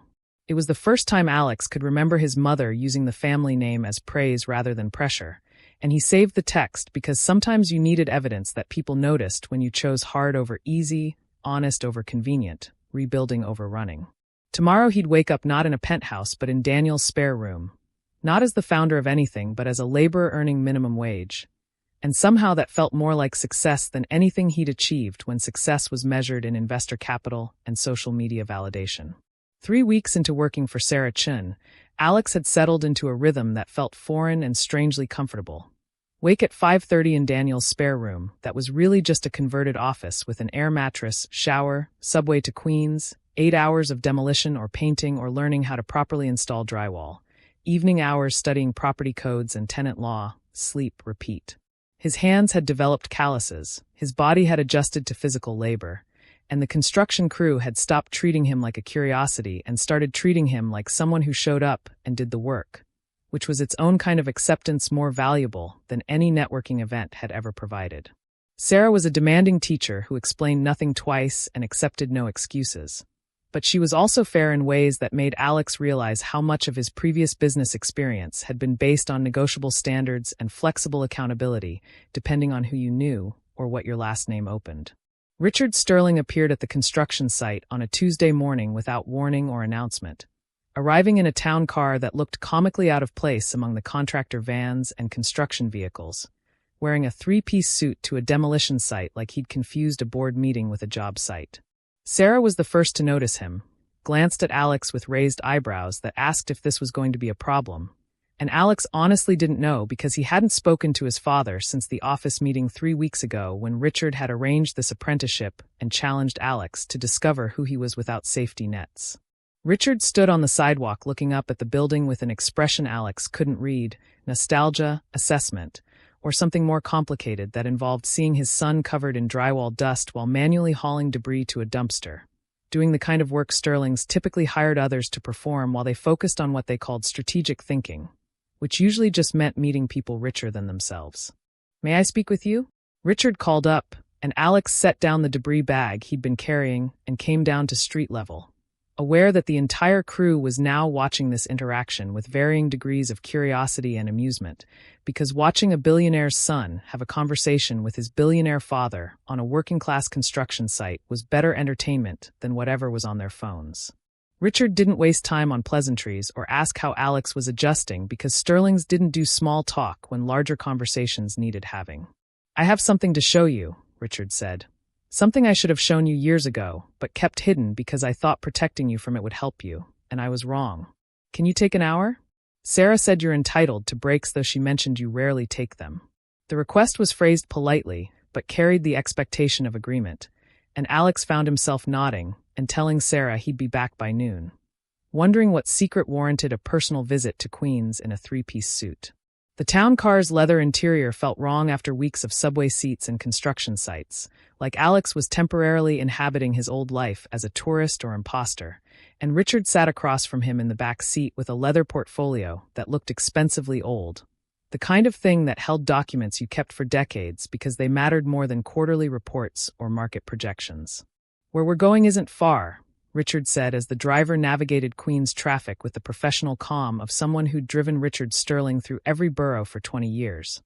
"But the story attached to it requires understanding that every family has mythology and reality, and the Sterling mythology I've allowed everyone to believe, including you, isn't entirely accurate." Alex felt something shift in the car's atmosphere.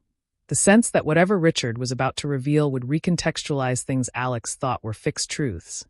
And he wasn't sure he wanted his understanding of his father to become more complicated when he was finally figuring out how to exist outside Richard's shadow.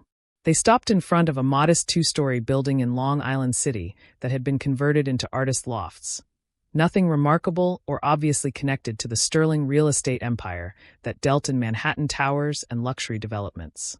Richard led Alex inside and up narrow stairs to a second-floor unit that opened into a surprisingly spacious loft with high ceilings, exposed brick, and northern light flooding through industrial windows. The space was clearly still occupied, furniture, personal items, photographs on walls, but felt frozen in time, like a museum exhibit of someone's life carefully preserved.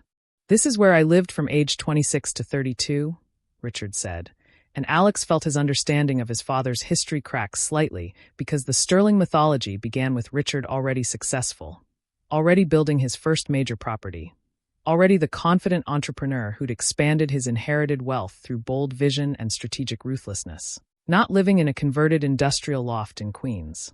Richard moved through the loft like a man revisiting a crime scene or maybe a sanctuary, his usual commanding presence softened by nostalgia or regret or something Alex had never seen in his father before, vulnerability. "The Sterling story everyone knows begins with my father giving me seed capital to develop my first property," Richard began, settling into a worn armchair that had clearly been his favorite 3 decades ago. "What that story omits is that I'd already failed spectacularly before that inheritance arrived, that I'd started a construction company with money I didn't have, made promises to investors I couldn't keep, and ended up $7 million in debt, adjusted for inflation, about $15 million in today's money."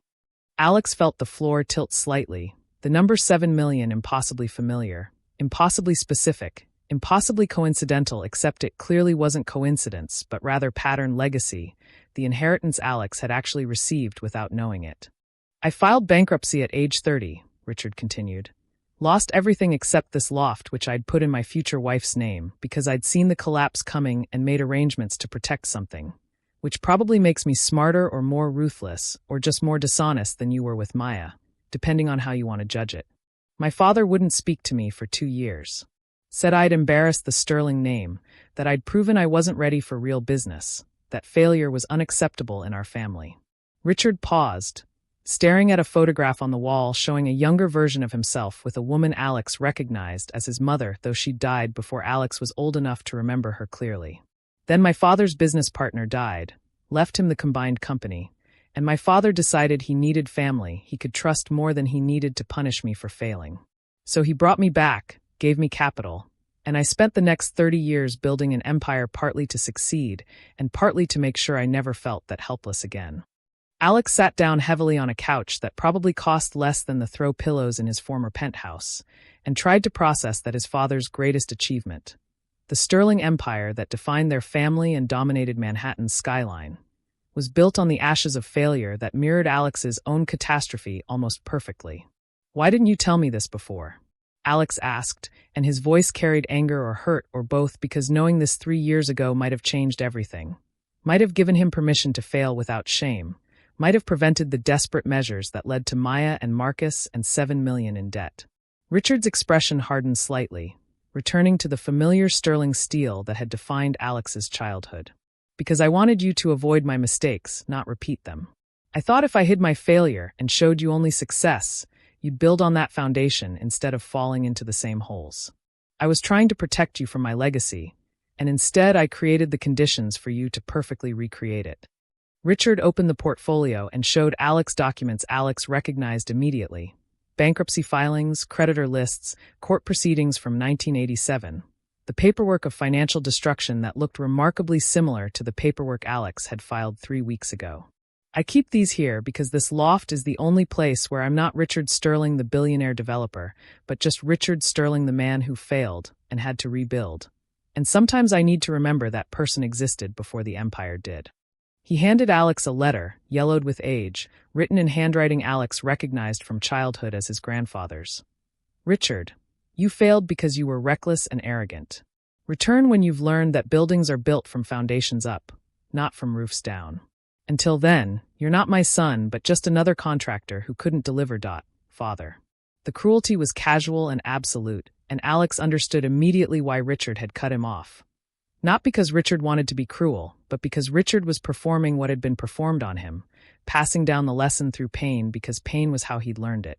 I cut you off because my father cut me off and it worked, Richard admitted. Except it didn't really work. It just taught me to be harder, more ruthless, more protective of success because failure felt like falling off a cliff without ever knowing if there was ground below. I built the Sterling Empire on fear as much as ambition, and I passed that fear to you dressed as expectations. And then I watched you try so desperately to meet those expectations that you made exactly the mistakes I made, just with better technology and worse judgment about wives. The almost joke landed with unexpected weight, and Alex found himself laughing despite everything. The absurd recognition that both Sterling men had gone $7 million into debt partly because they'd chosen partners who'd monetized their relationships in different eras with different tools, but essentially the same calculation. So what am I supposed to do with this information? Alex asked, gesturing at the loft, the documents, the revelation that his father's perfection was mythology and his grandfather's judgment was cruelty that had been transmitted across generations like genetic inheritance. Richard stood and moved to the window, looking out at Queens with an expression that suggested he saw his past superimposed on the present geography. You're supposed to understand that Sterling men apparently need to fail spectacularly before they can succeed authentically, that maybe our family legacy isn't the buildings we've built but the bankruptcies we've survived, and that you're not disappointing me by going through what I went through. You're finally living up to a legacy I should have shared instead of hidden. Richard turned from the window, and his expression carried something Alex had never seen from his father. Pride, not in what Alex had achieved, but in how Alex was handling loss. They left the loft together, Richard locking the door with a key he'd kept for 30 years, and walked to the town car in silence that felt less like tension and more like shared understanding. Before Alex got out in Astoria to return to his construction shift, Richard said something that reframed everything. The real Sterling inheritance isn't money or property, or even the company. It's the knowledge that falling $7 million into debt doesn't define you, but how you rebuild from it does. You're getting the inheritance I got, just more intentionally and with slightly less cruelty. Make it count, Alexander. Build something real from the rubble.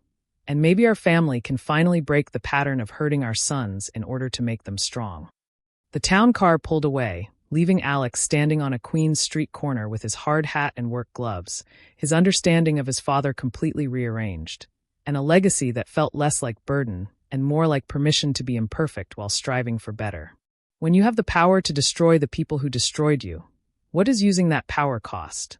The call from Marcus Cole's attorney came 6 weeks into Alex's apprenticeship with Sarah Chun, requesting his testimony in federal court regarding potential fraud charges that investors had filed against Marcus for his role in Sterling Solutions' collapse. Alex listened to the lawyer explain that his testimony about Marcus's insider relationship with Maya, his access to confidential company information, and his suspicious timing of resignation could be instrumental in proving conspiracy to defraud investors. And Alex felt the familiar pull between justice and mercy, between holding people accountable and letting go to move forward. Daniel, who'd been there when the call came, said simply, "You don't owe Marcus silence, but you need to decide if testifying makes you feel better or just makes you feel temporarily powerful, because one of those emotions lasts and one of them disappears the moment you walk out of the courtroom." The trial was scheduled for 3 weeks out, giving Alex time to think about whether destroying Marcus would feel like justice or just like becoming the kind of person who weaponized truth for revenge, And wasn't that how cycles of cruelty perpetuated themselves across generations? Someone hurt you, you hurt them back, they hurt someone else, and nobody ever broke the pattern by choosing differently. Sarah noticed Alex was distracted during work, made more mistakes measuring drywall and calculating material costs, and finally pulled him aside during lunch break with the directness he'd come to appreciate, because Sarah didn't do therapeutic conversations or gentle inquiries, but rather practical questions about practical problems. "Whatever's bothering you," she said while they ate sandwiches on the building's front steps, "either deal with it or compartmentalize it, because distracted workers make expensive mistakes, and I don't have budget for expensive anything on these projects." Alex told Sarah about Marcus, the testimony request, the choice between exposing conspiracy and moving forward without looking back, and Sarah listened while finishing her sandwich before responding with the kind of wisdom that came from actually living through betrayal and bankruptcy, and rebuilding rather than just observing those things from comfortable distances. "Here's what I learned when I went bankrupt 20 years ago," Sarah began, and Alex realized he'd never asked about her history, had assumed her success story was linear, when apparently everyone who'd built something real had first destroyed something or been destroyed by something. "The people who screwed me, business partners who stole clients, banks that called loans early, landlords who evicted me when I was 3 days late on rent. I had chances to hurt them back, to sue them, to ruin their reputations the way they'd damaged mine. And you know what I discovered? Revenge costs more than bankruptcy, because you pay the price every day in bitterness, anger, and becoming someone defined by what was done to you instead of what you're building next." But then Sarah added something that complicated the simple narrative of forgiveness over revenge. That said, if what Marcus did was criminal fraud that could hurt other people in future business deals, then testifying isn't revenge.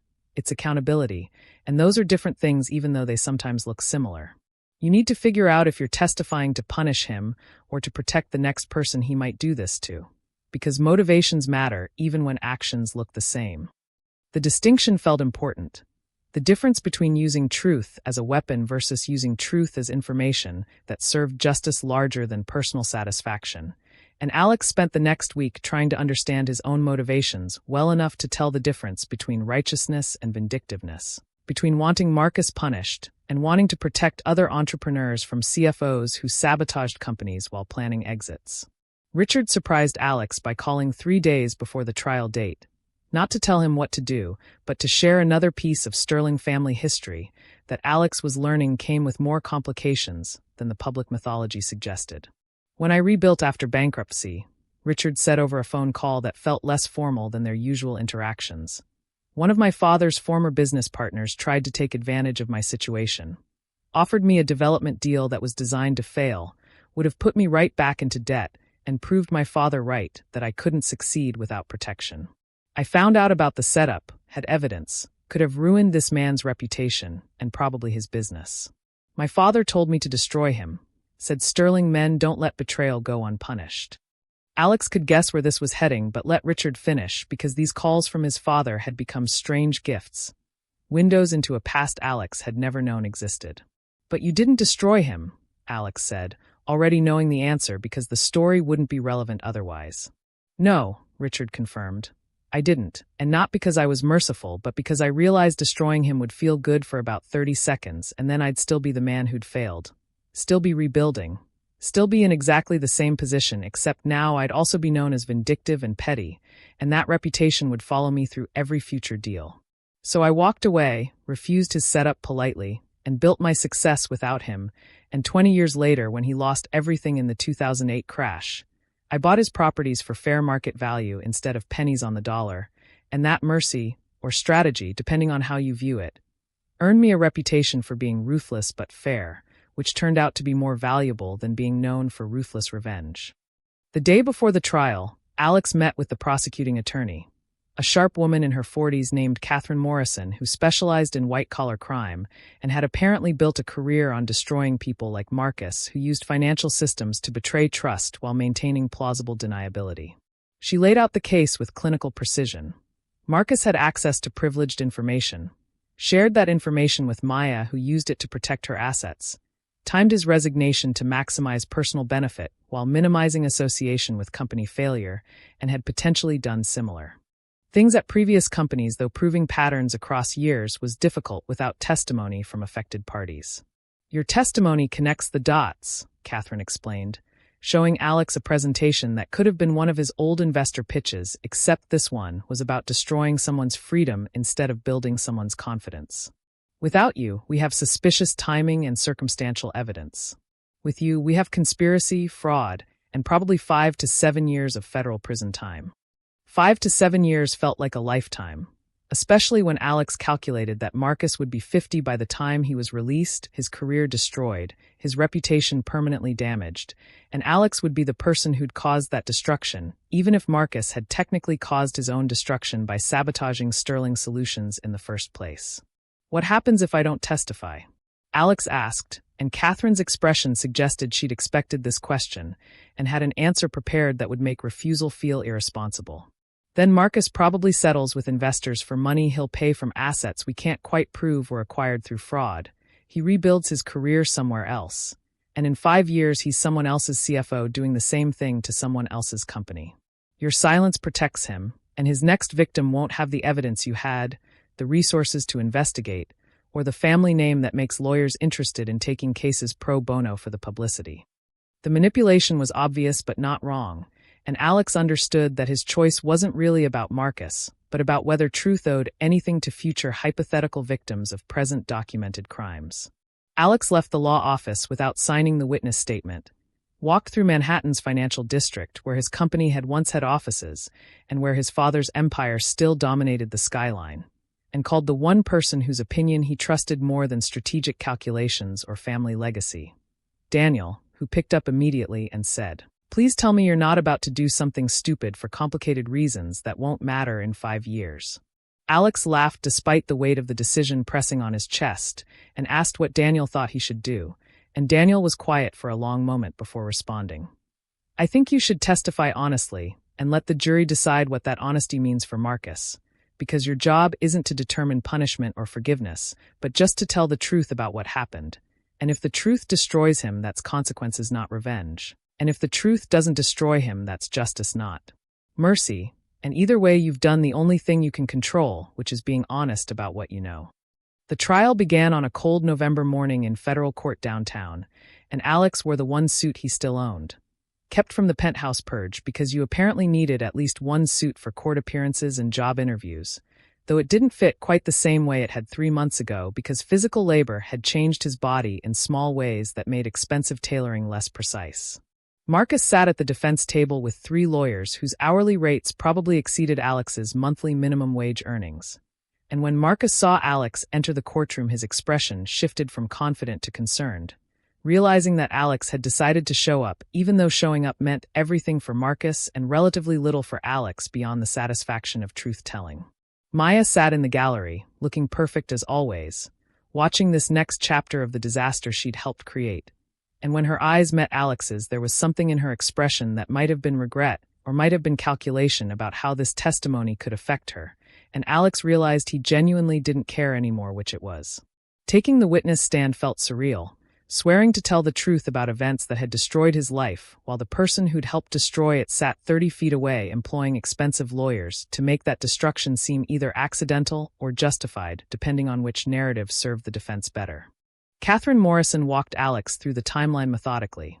When he'd hired Marcus, when Marcus started dating Maya's sister, when company information began appearing in Maya's inbox, when Marcus resigned with timing too perfect to be coincidental. Alex answered honestly, not with theatrical anger or performative hurt, but with the simple clarity of someone recounting facts. Yes, Marcus had access to this information. Yes, Marcus's relationship with Jennifer provided motive and opportunity for conspiracy. Yes, the timing suggested coordination rather than coincidence. Marcus's lead attorney, a man who probably cost more per hour than Alex earned per week, tried to establish that Alex was a bitter ex-husband looking for scapegoats for his business failures, and Alex absorbed the attacks without defending himself because the facts were the facts regardless of his emotional state or mixed motives. The cross-examination lasted 3 hours of questions designed to make Alex look incompetent, vindictive, or unreliable.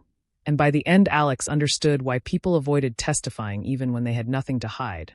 Having your failures cataloged in front of strangers and your motives questioned by professionals felt like public dissection while fully conscious.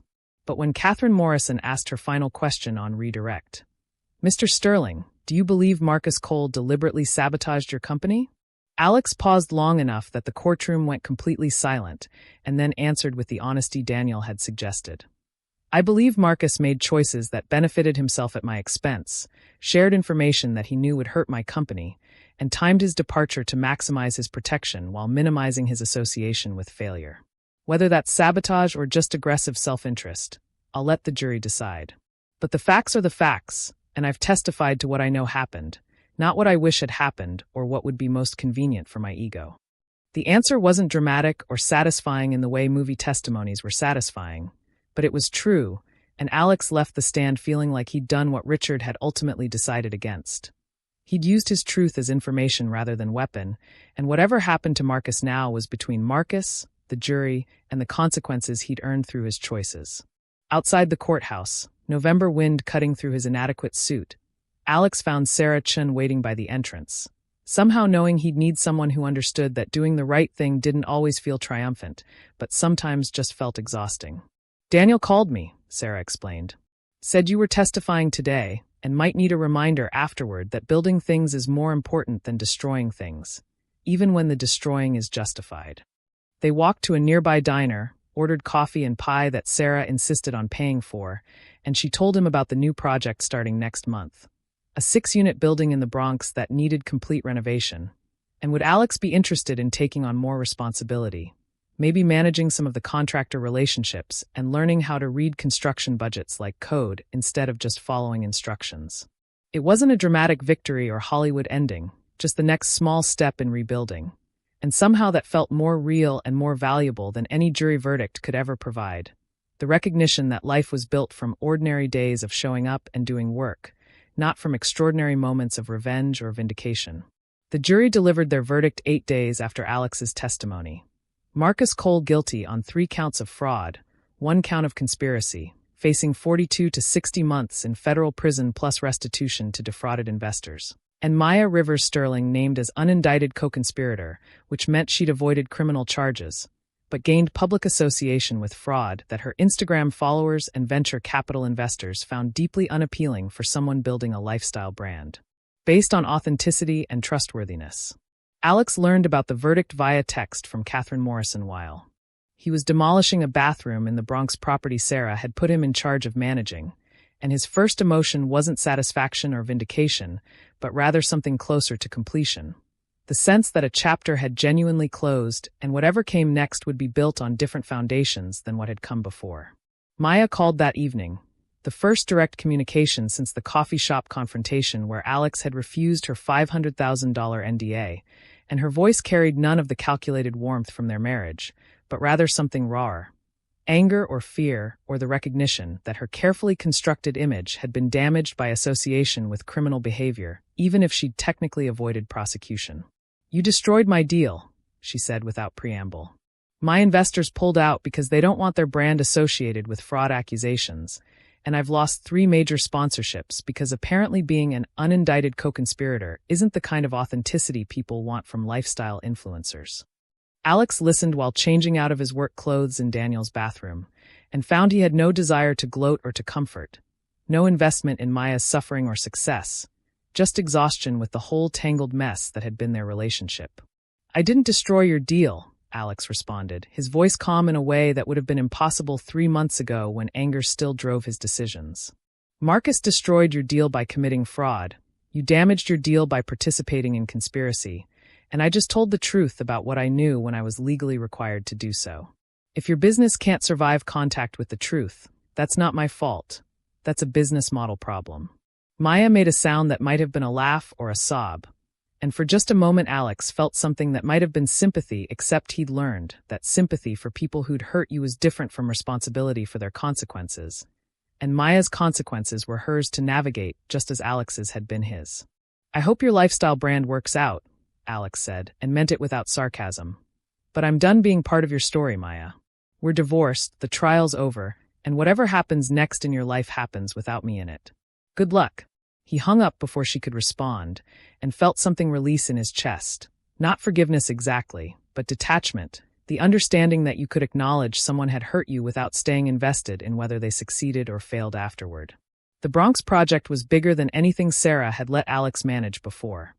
A full 6-unit building renovation with budget responsibility, contractor coordination, permit management, and tenant relations for the families who'd move in once construction finished. Sarah handed him the project files with the warning that failure here would be expensive and public and would prove he'd learned nothing from Sterling Solutions' collapse. But success would demonstrate he could actually build something real instead of something theoretical. The difference between this and your last company, Sarah explained while showing him the property on a cold December morning, is that this building will still be here in 50 years housing families who need affordable places to live, and nobody's going to write Forbes articles about it, but that doesn't make it less valuable than whatever tech innovation you thought you were building. The building was tired, brick facade that needed tuck-pointing, windows that needed replacing, systems that hadn't been updated since the 1970s. But the bones were solid, and Alex could see what it would become with proper attention and honest work. Richard appeared at the construction site 2 weeks into the project, and this visit felt different from the Queen's appearance. Less about revelation and more about observation. A father checking on a son not to judge, but to witness what was being built from the materials of failure and humiliation. Richard walked through the partially demolished units with the assessing eye of someone who'd renovated hundreds of buildings, asked questions about budgets and timelines and contractor reliability, and Alex answered with confidence built from 2 months of actual work rather than theoretical knowledge from business school. "This is good work," Richard finally said, standing in what would eventually be a renovated kitchen, and the simple praise felt more valuable than any expensive gift Richard had given during Alex's childhood. Not glamorous, not going to make headlines, but solid and necessary and honest. More honest than half the luxury developments in Manhattan, including several I've built. "I need to tell you something," Richard said, and his tone suggested this wasn't about criticism or instruction, but about information Alex deserved to have. "Sterling Properties is transitioning leadership. I'm 62, and I've been building for 40 years, and I'm tired of fighting for height variances and tax abatements and approval from politicians who want contributions before permits. I'm not retiring exactly, but I'm stepping back, and I've been thinking about who should take over what I've built." Alex started to shake his head because he knew where this was going, and he wasn't ready, might never be ready, to step into Richard Sterling's empire after proving he couldn't run his own $7 million company. "I'm not asking you to run Sterling Properties," Richard interrupted, "because you're right that you're not ready for that and might never be interested in luxury development anyway. But I am creating a new division, affordable housing renovation, exactly what you're learning with Sarah, and I want you to run it when you're ready, maybe 2 years from now when you've proven you can do this kind of work consistently." The offer was unexpected and overwhelming, and raised questions about whether Alex could build something within his father's empire without it becoming just another way of living in Richard's shadow instead of his own sunlight. "Why affordable housing?" Alex asked. "Why not just keep building luxury condos for people who can actually afford what Sterling Properties charges?" Richard smiled, and it was maybe the most genuine expression Alex had seen on his father's face, vulnerability mixed with recognition.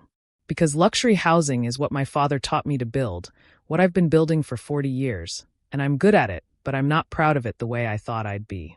Half the buildings I've developed are investment properties for people who visit twice a year, and I've contributed to making Manhattan unaffordable for the people who actually make the city work. Creating an affordable housing division is my chance to build something that matters more than profit margins. And you running it means I get to do something good without having to pretend I'm someone other than who I've been for 40 years. I need to finish this project first," Alex said, "and probably do 2 or 3 more with Sarah before I'd even know if I'm competent at this kind of work, let alone ready to run a division of Sterling Properties." Richard nodded as if he'd expected this response and approved of it, the understanding that you earned positions through demonstrated competence rather than negotiated through family connections. "Take your time," Richard said. "Build this building, build the next one, learn from Sarah because she knows this work better than I ever will, and when you're ready, if you're ready, we'll talk about what a Sterling affordable housing division could look like with you running it and me writing checks but not making decisions." Richard extended his hand not for a handshake, but with a set of keys. "These are for the Long Island City loft. I'm giving it to you, fully paid, no mortgage, in your name only. Not as a gift from father to son, but as an inheritance from one person who failed and rebuilt to another person doing the same thing. You'll need a place to live when Daniel's spare room gets old, and you might as well live in a space that understands failure is just education that costs more than you wanted to pay. Sarah found out about Richard's offer because apparently successful people in New York real estate talk to each other, and her response was characteristically direct.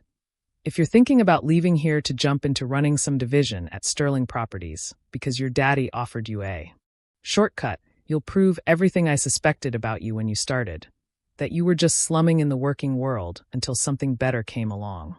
The accusation stung because it wasn't entirely wrong, because Alex could feel the pull of returning to the Sterling world with a title and budget and the respect that came with the family name, even if that respect was borrowed rather than earned. "I'm not leaving," Alex said, and meant it. "Richard's offer is for 2 years from now, and I need those 2 years to learn if I'm actually good at this work or if I'm just acceptable at it, because people like the story of the billionaire's son doing manual labor. I need to earn competence before I accept any kind of leadership, and I can't earn that in boardrooms. I have to earn it here, in buildings like this, doing the actual work that I'll eventually be asking other people to do." The Bronx building was completed 4 months later, on time and under budget despite numerous complications involving permits, weather delays, and a contractor who quit halfway through because he found a higher-paying job working on luxury condos in Manhattan, which felt like a metaphor Alex chose not to overanalyze. The ribbon-cutting ceremony wasn't covered by major media, didn't attract politicians or celebrities, just brought 6 families who'd been on waiting lists for affordable housing, Sarah's small company team, a few local community leaders, and Richard, who stood in the back looking at the renovated building with an expression Alex had never seen before. Pride not in financial success or strategic victory, but in something built well that would serve people who needed it. The building's first tenant was a single mother with 2 kids who worked as a hospital administrator and couldn't afford market-rate rents in any borough. And watching her get keys to an apartment she could actually afford to live in while doing essential work felt more like success than anything Alex had experienced during Sterling Solutions' brief height. That night Daniel threw a small celebration at his apartment. Just Sarah, a few of the construction crew who'd become friends, and Richard, who'd agreed to come despite it being exactly the kind of working-class gathering Sterling patriarchs usually avoided in favor of charity galas and country club dinners. They ate pizza and drank cheap beer, and Richard told stories about his own bankruptcy years that Alex had never heard. Moments when he'd nearly given up or made decisions he regretted. Times when rebuilding felt impossible and surrender felt logical. "The thing nobody tells you about failure," Richard said to the small group gathered in Daniel's modest living room, "is that it's a better teacher than success because success lets you believe your own mythology, but failure forces you to see yourself as you actually are, which is terrifying and necessary, and the only way you become someone worth being." Alex looked around the apartment at the people who'd helped him rebuild. Daniel, who'd offered friendship without judgment, Sarah, who'd taught him to work instead of just manage work, Richard, who'd finally shared his whole story instead of just his success, and realized that this moment, pizza and beer in a small apartment celebrating a 6-unit affordable housing renovation, felt more valuable than any penthouse party or Forbes profile had ever felt. The next Monday, Alex moved into the Long Island City loft that had been Richard's bankruptcy refuge and was now Alex's symbol of reconstruction. And he stood in the same space where his father had rebuilt 30 years earlier, surrounded by boxes containing everything he'd managed to save from the penthouse liquidation plus whatever he'd accumulated over 4 months of minimum wage work and careful spending. The loft felt different now than it had during Richard's revelation tour. Less like a museum of failure and more like a launch pad for whatever came next, the understanding that sometimes you inherited not money or property, but rather permission to fail and rebuild. And that inheritance was more valuable than trust funds because it was the only inheritance you truly earned by living through the earning of it. Alex hung a photograph on the exposed brick wall, not of his Sterling Solutions success or his penthouse lifestyle, but of the completed Bronx building with its 6 families receiving keys, and below it he placed the bankruptcy discharge papers that had arrived last week, official government acknowledgement that Alexander Sterling had failed financially and been released from that failure to try again. And those 2 documents together felt like the truest definition of the Sterling legacy. The courage to build, the humility to fail, and the determination to rebuild honestly from the rubble. 2 years after the bankruptcy discharge, Alexander Sterling stood on the roof of his 8th completed affordable housing renovation. A 12-unit building in the South Bronx that had been abandoned for 6 years before Sarah Chen's company and Alex's emerging leadership had convinced a coalition of nonprofit investors and city agencies that it could be transformed into sustainable, affordable housing for working families. The Manhattan skyline was visible in the distance, his father's Sterling Properties tower prominent among the steel and glass monuments to luxury development. But Alex found his eyes drawn instead to the neighborhood around him, where regular people lived regular lives in buildings that worked properly, where heat arrived in winter, and plumbing functioned, and rent didn't consume 3/4 of income. This was the Sterling legacy he was building, not dramatic or headline-worthy, but real in ways that penthouses and tech startups had never been real, measured in families housed rather than dollars accumulated. Sarah was retiring, not from work but from the front lines of physical construction, transitioning into consulting and advisory roles that suited someone who'd been climbing scaffolding for 30 years and whose knees informed her it was time to let younger people do the climbing. She'd offered Alex partnership in her company, recognition that he'd earned his position through 2 years of consistent work, budget management, contractor negotiation, and the kind of daily execution that separated people who talked about building things from people who actually built them. "You've proven you can do this work," Sarah had said last week while reviewing the South Bronx project's final numbers. "And more importantly, you've proven you care about doing it right, which means the families who live in these buildings matter more to you than the photo opportunities or social media content about the billionaire's son doing construction work." That's what partnership means, caring about the work for its own sake, not as performance or redemption arc. Richard's affordable housing division, officially named Sterling Community Housing and headed by Alex as executive director, had launched 6 months ago with Richard's capital and Alex's operational leadership, a partnership that worked because both men had finally figured out their respective roles. Richard wrote checks and opened doors through political connections earned over 40 years, while Alex made daily decisions about which buildings to renovate, which contractors to hire, which communities to serve. The division wasn't profitable in ways Sterling Properties' luxury developments were profitable, but it was sustainable and growing, proving that affordable housing could work financially without sacrificing quality or exploiting tenants. And several other major developers had reached out asking how Sterling Community Housing made the numbers work when everyone knew affordable housing was either unprofitable or depended on massive subsidies that made projects viable only on paper. Daniel had moved out of his apartment 6 months ago when his tech company finally achieved profitability and Daniel could afford something larger. But they still met for cheap Thai food every Monday because some traditions were worth keeping regardless of changing financial situations, and because Daniel was one of 3 people, along with Sarah and Richard, who'd seen Alex at absolute bottom and helped him climb without asking for credit or leverage or anything except friendship honestly given. "Remember 2 years ago when you were sleeping on my air mattress and contemplating whether to take Maya's 500 grand? Daniel said over pad thai that tasted exactly the same as it had during bankruptcy, which was somehow reassuring.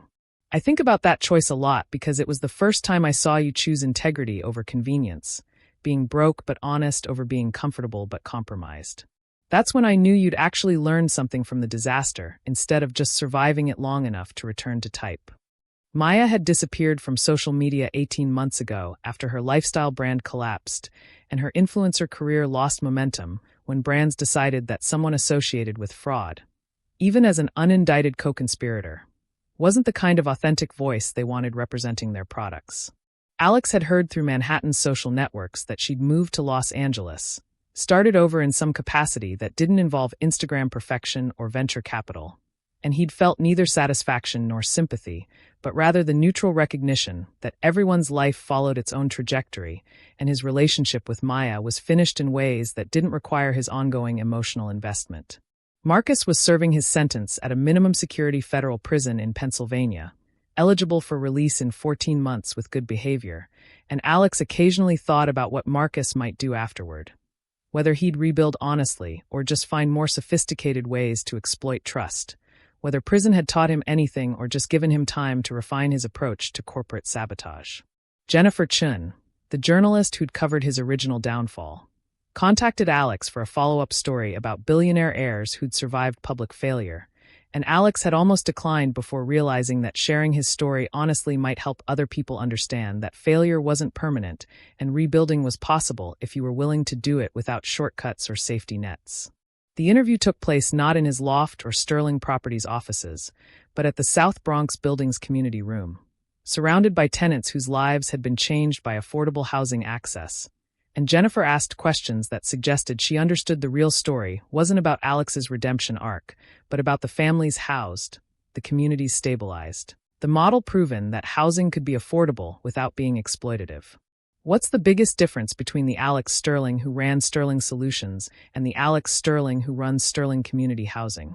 Jennifer asked, and Alex thought about it for several seconds before answering. 3 years ago, I was building a company to prove something to my father and myself. Now I'm building housing because families need places to live. The first was about me. The second is about them. That's the difference. Richard invited Alex to dinner at the family's Connecticut estate. The first time Alex had been back in 3 years, since before the Sterling Solutions collapse.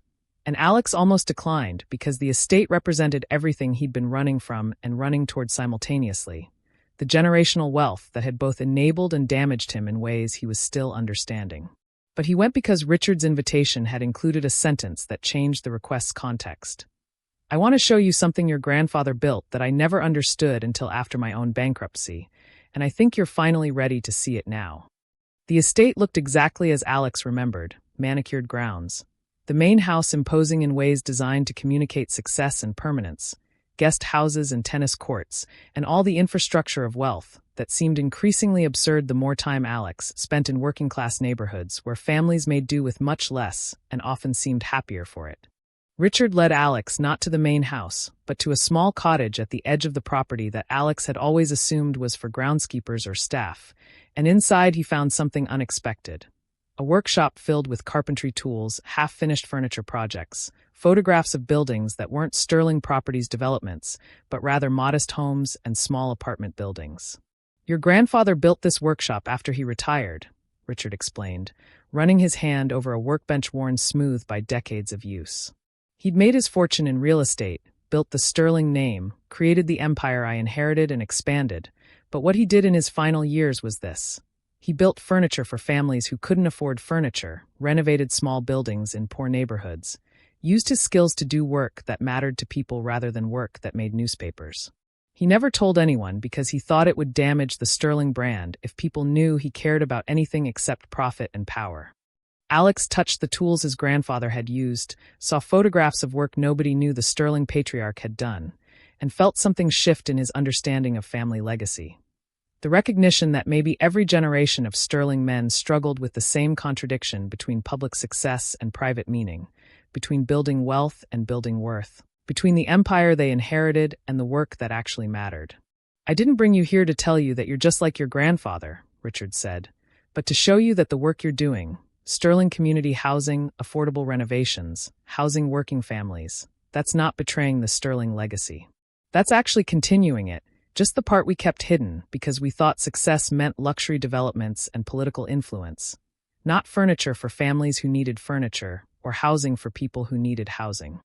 Richard handed Alex a leather-bound journal, old and worn, and inside Alex found his grandfather's handwriting documenting years of anonymous community service, buildings renovated without fanfare, families helped without publicity, the private ledger of a man who'd built an empire but found meaning in simpler work.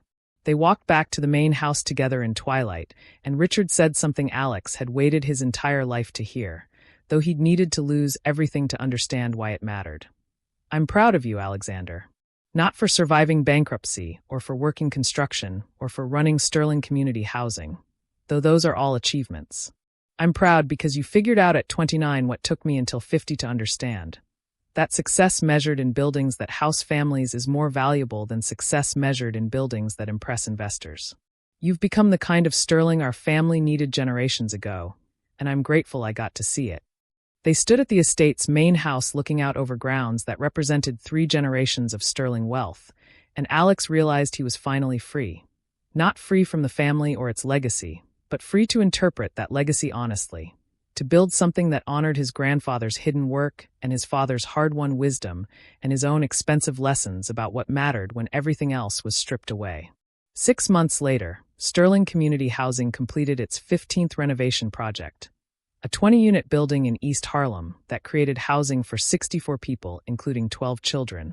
And the ribbon-cutting ceremony brought not just the families receiving keys but community leaders, city officials interested in replicating the model, and journalists who'd started covering affordable housing as an innovation story rather than just a charity story. Alex stood back during the ceremony, letting Sarah and Richard do most of the talking while he watched families move into apartments they could afford, children exploring bedrooms they'd decorate as their own, single parents calculating how much income remained after rent that could go toward food, education, savings. This was the inheritance that mattered, not the Connecticut estate or Sterling Properties towers, but the capacity to see need and meet it, to use capital and skills to create housing rather than just wealth, to measure success in families sheltered rather than dollars accumulated. Daniel attended the ribbon cutting and found Alex standing apart from the ceremony, watching, and said what friends who'd seen the entire journey could say. You know what's wild? 3 years ago you had a penthouse, a trophy wife, investor meetings, and a company that was all presentation and no substance. Now you live in a loft, you're single, you work in construction management, and you've housed 300 people in buildings you renovated with your own hands.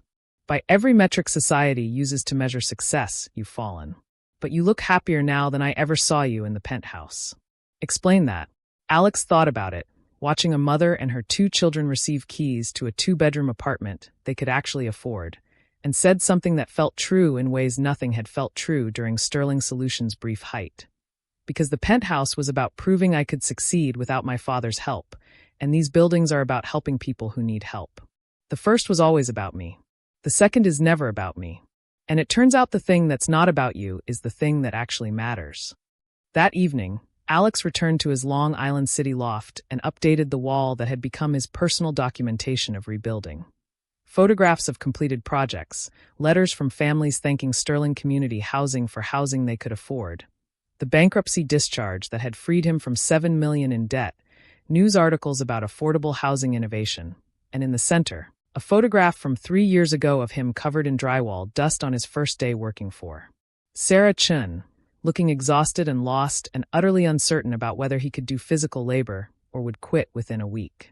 He added today's photograph, the East Harlem building with families moving in, and stepped back to see the visual story of destruction and reconstruction, failure and rebuilding. The narrative of Alexander Sterling who'd lost everything including himself and found something more valuable in the wreckage. Purpose measured in transformed lives rather than accumulated wealth, success defined by families housed rather than investors impressed, legacy built from honest work rather than inherited. Advantage. This was the Sterling foundation he'd built from bankruptcy and humiliation and calloused hands. Not glamorous, not headline-worthy, but real in ways that penthouses and tech companies had never been real. And that reality was more valuable than any empire built on borrowed money, borrowed time, and borrowed definitions of success.